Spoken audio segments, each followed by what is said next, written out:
Welcome to our Mind the Moment's Thursday morning gathering, brought to you by Harvard Pilgrim Healthcare and Tufts Health Plan.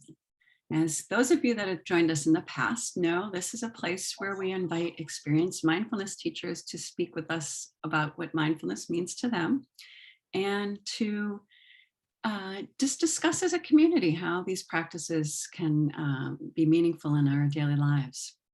I'm Suzanne Rowe, Palacino, and Tara Healy's not with us this morning, but who better to join us in her stead than Greg Topakian, one of our favorite mindfulness instructors with Harvard Pilgrim Healthcare. Good morning, Greg.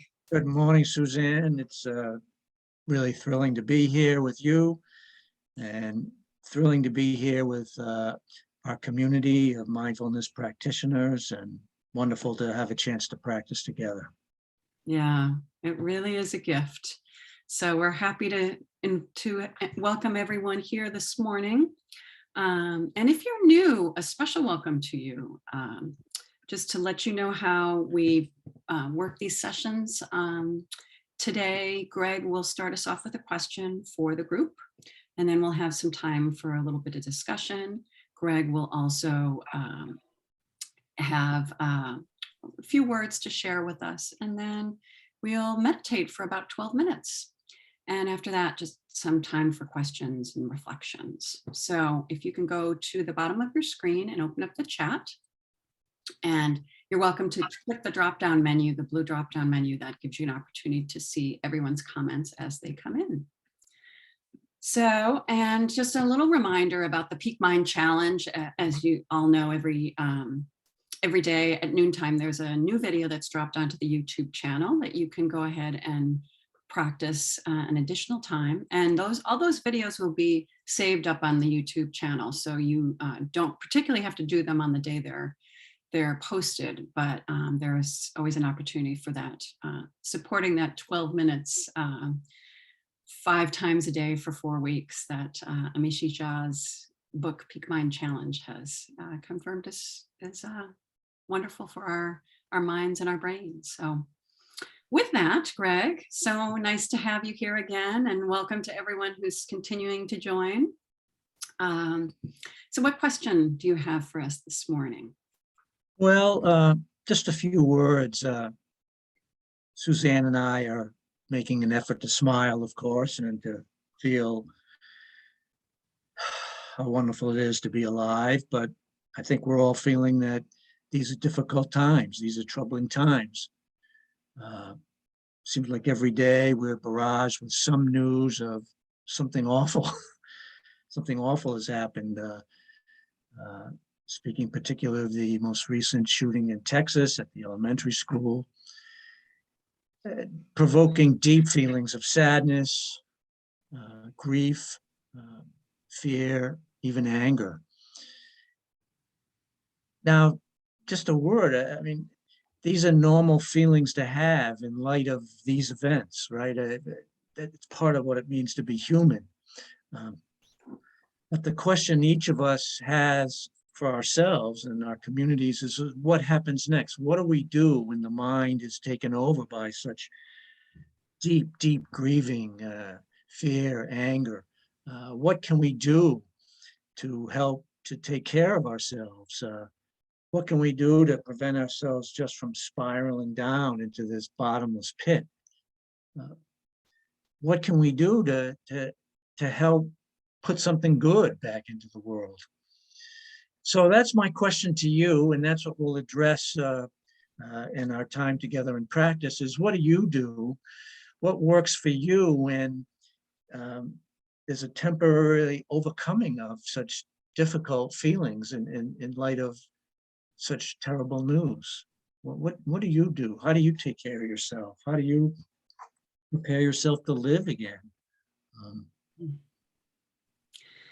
Yeah, it's definitely a time of raw feelings come up. I find I need to take if I can do it during the day, I just get outside and take a little walk. Yeah.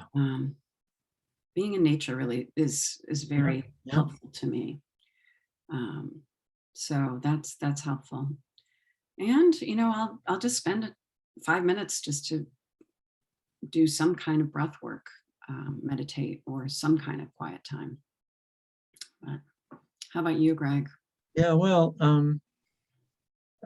trying to check in, honor the feelings. The feelings are there, but I often will try to remember something that Thich Nhat Hanh, very well-known Buddhist monk from Vietnam who just passed away, would often say something like, yes, life is full of suffering, but it's more than that, and if all we touch is the suffering, then that's a shame.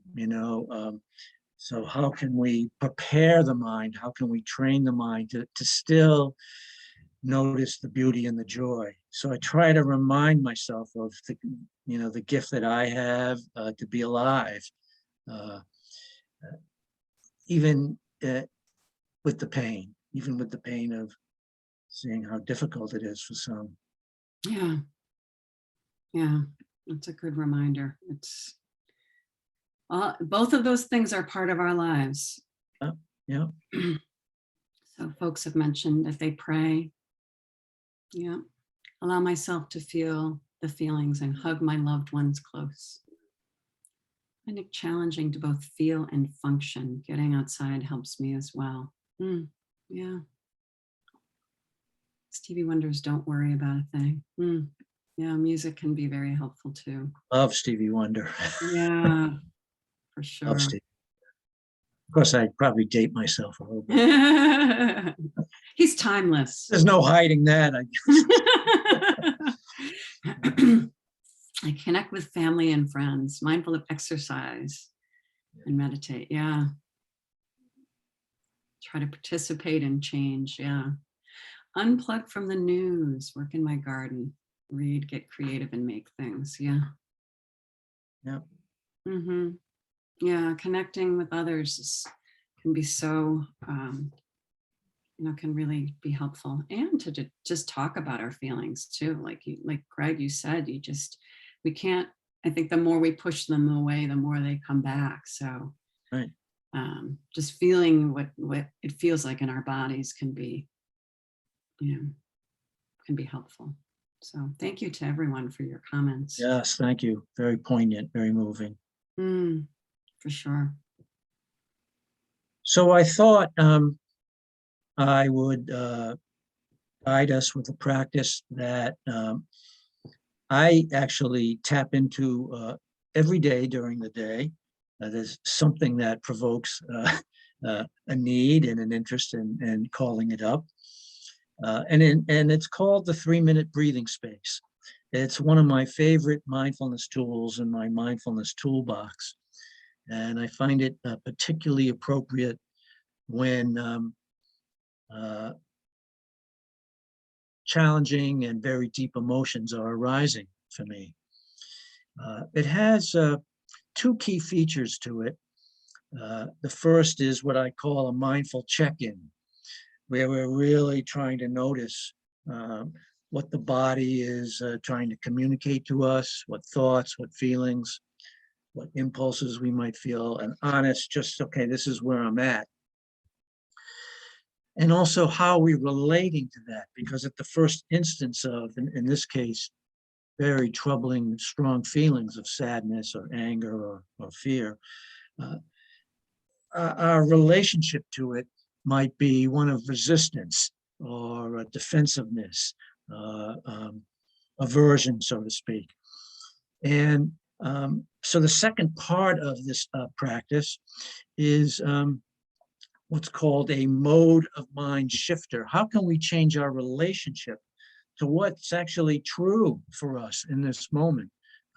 How can we honor the difficult feelings of sadness or fear or anger and somehow respect it, but not be overwhelmed by it? So the second half is, how can we change our relationship to it? So I'll invite you now to get into a comfortable position for yourself, what I often call our personal setup. So for me, that's checking in with the body while I'm sitting, making small changes to posture, adjustments to posture to help promote relaxation and peace in the body. Maybe rolling the shoulders a little bit. If it's a little relaxing, to appreciate that. If there's pain or tension there, to be gentle. But more important than either relaxing or tension is just to notice the sensations, right? The body speaking to you, speaking to me, helping to bring us into the present moment. So there are 3 parts to this practice called the 3-minute breathing space. And since I'm guiding, it will take a little more than 3 minutes this morning, but it really is meant to take 1 minute for each part. The first part is the mindful check-in. And that is, first off, just to check in with bodily sensations. All right. So I'm feeling these strong feelings. Where is it showing up in the body? Where is it showing up? Is it the head? Is it the heart? Is it the stomach? Is it the back? The legs, your feet? What are you feeling? What are you feeling? Is it sharp pain, dull pain, shrieking pain? How intense is it? Scale of 0 to 10, 10 being extremely intense. How long does it last before it shifts to another part of the body? And now, as part of the mindful check-in, what thoughts are running through your mind? What deep beliefs are revealing themselves? The world is a dangerous place. Life's not fair. Never going to get out. Whatever it is, what can you notice? What words and thoughts are appearing in the mind? What about your overall mood? What is that? And how do you know? How can you tell? Are you feeling any impulses to speak or act in a certain way?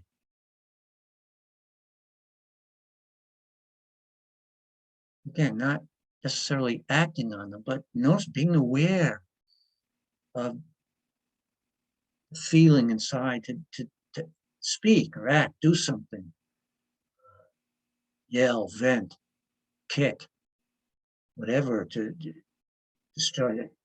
discharge these strong feelings, noticing them. And finally, what's your relationship to all these dimensions of experience, sensations, thoughts, moods, impulses? Are you resisting them, fighting them, trying to hold them back? Are you at war a little bit?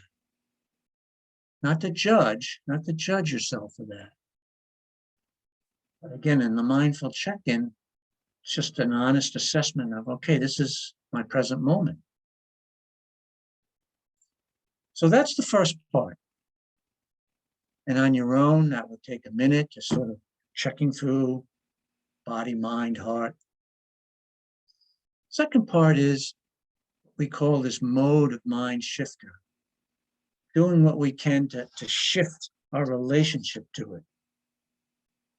Instead of resisting, fighting, defending, getting angry or panicking, we're going to try to cultivate a relationship of curiosity, kindness, patience, allowing what's arising for us to be there without overreacting. And how do we do that? We turn to our safe place. What each of us knows from our regular practice, that place we turn to is often called our anchor or our refuge, a place that feels safe for us, a place to which we can direct our attention, feel grounded, safe, protected. For many of us, it's the breath. The breath doesn't work for you. It can be contact of feet on the floor, hands touching in the lap, sound.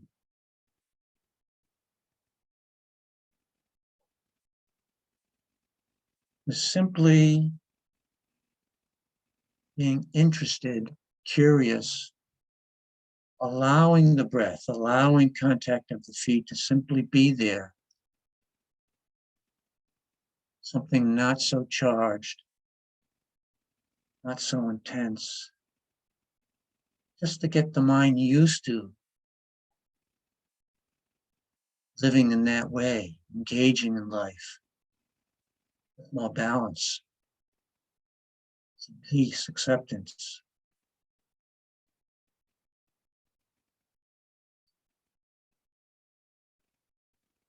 Perhaps noting the breathing, in, out.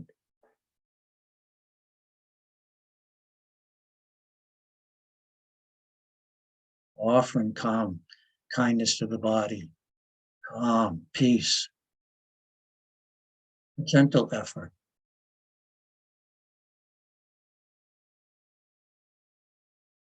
And the third part of this 3-minute breathing space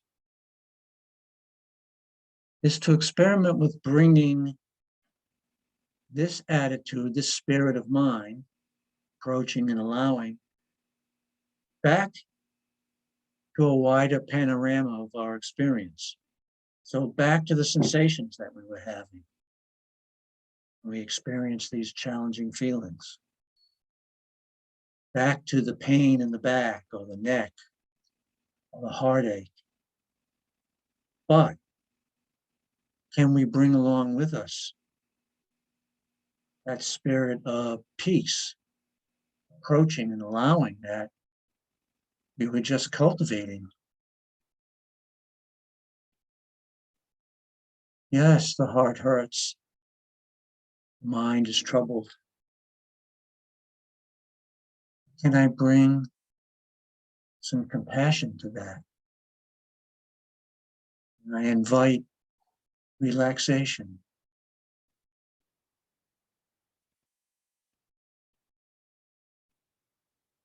And if the intensity returns, it seems a little overwhelming, always find to move back to that target of yours. The breath, feet on the floor. Replenish the tank of balance and equanimity.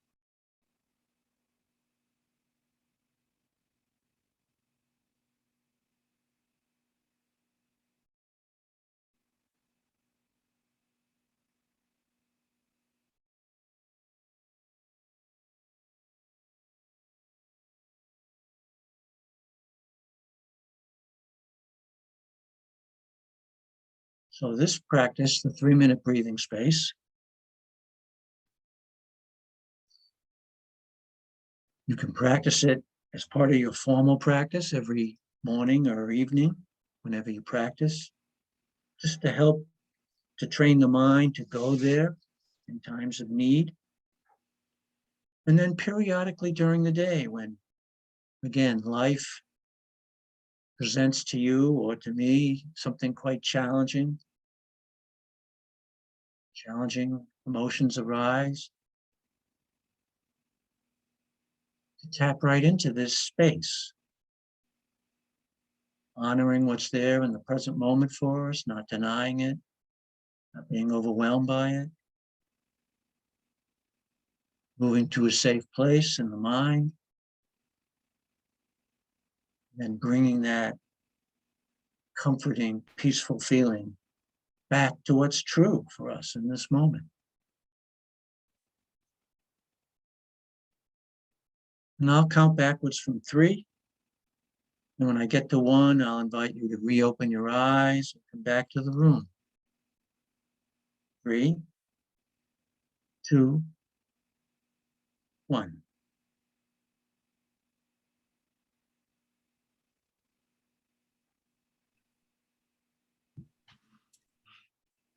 Thank you so much, Greg.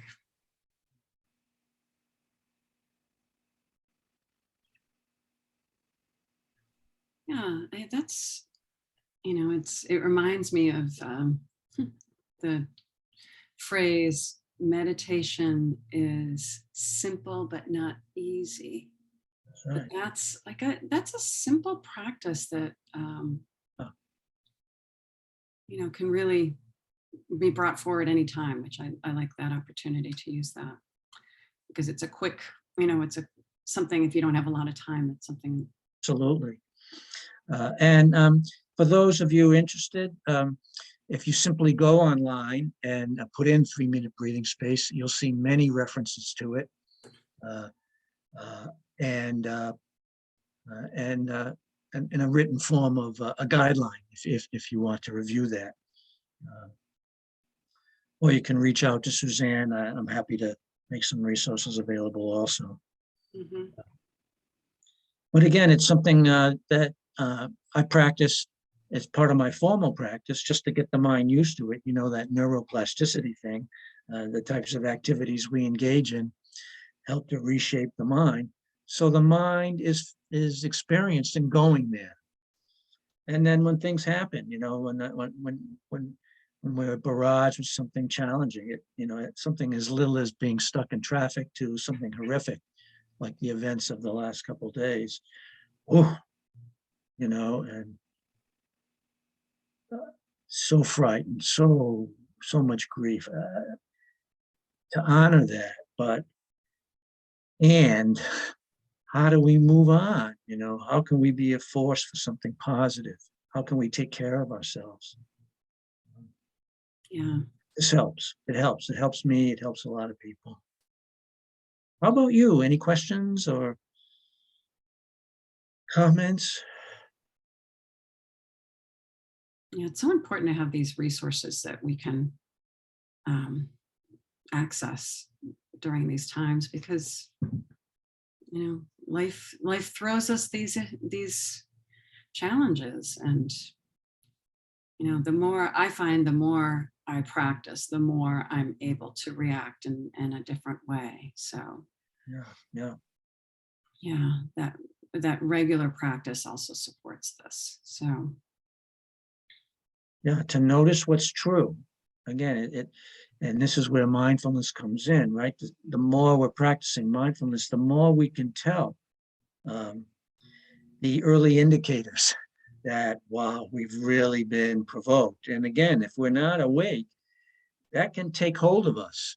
And before we know it, we're adding unhelpful things to the world in the way we're reacting. Nothing as dramatic as what happened on Tuesday, but you know what I mean, in taking it out on someone else, being unkind to another, being maybe having a tone in the voice. So the sooner we can notice that we've been challenged by these things, the easier it is for us to break that momentum and to right the ship, so to speak. yeah, yeah, Loretta's mentioned it's been especially hard over the last number of years. So having something like this to fall back on is an important thing. Yeah. People are very grateful for the practice. So we're glad to have everyone here this morning. And make sure to check out the sessions that we have on YouTube. I think they can be very supportive as well.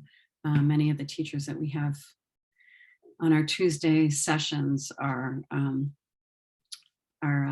posting videos on that YouTube channel. So we're very grateful to have everyone here this morning, and I'll share the link for the Peak Mind Challenge. Let me grab that here.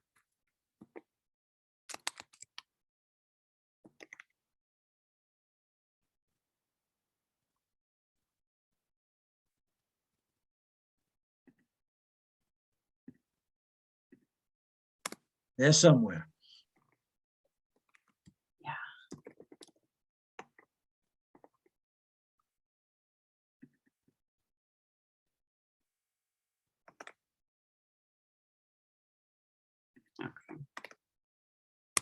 There we go. Okay, folks. Well, thank you so much for joining us. And thank you to you, Greg, for stopping in for Tara this morning. Big shoes to fill. Big shoes Yeah, to fill. but you do it well in your own special way. And we can have maybe a minute of closing practice, if that's okay. Is Yeah, there that time? sounds good. Okay, so just to check in with the body, perhaps to close the eyes. Feeling the sensations in the body, coming into the present moment. For all of us ordinary human beings, living in this world with so much uncertainty, feeling so vulnerable at times, so insecure, not knowing what's going to happen next. May all of us, may all beings feel safe and protected. May we all feel the love and support of the people who care for us. May we all learn how to offer kindness and caring to ourselves in our times of need. And may we offer the same kindness and caring to others in their times of need. May we simply recognize and appreciate this moment of peace.